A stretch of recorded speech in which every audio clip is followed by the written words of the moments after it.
So what are filters? Okay, we've got a simple example of a filter here on this sun cream page. And what you can see is the page is full of products. Okay, so we have 10 products on this particular page. And you can see that over on this left hand side we've got this shop by, and we've got price and brand. So under price we've got £10 to 19.99, and under and £20 and above, and under brand we've got Clarins and Piers Bouin.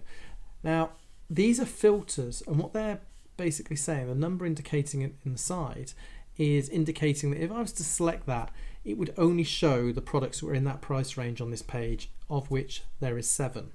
Okay, and likewise if I press that one, it will show me 3 products, all of them will be £20 and above. Okay, so if I select that, you can see now 7 products have been returned, and all of them are priced between £10 and 19.99. Okay, the second filter is also still available.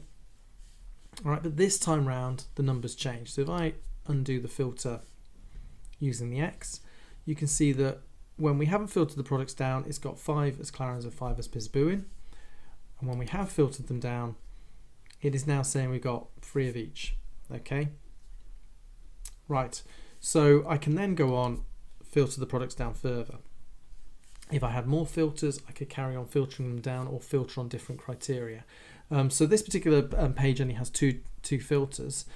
What we're going to do is we're going to go through and we're going to show you various different ways that you can create filters. You can actually create filters using subcategories, or the more probably reliable route and the one that is probably more acceptable is using attributes. Okay, so we're going to go and have a look at those.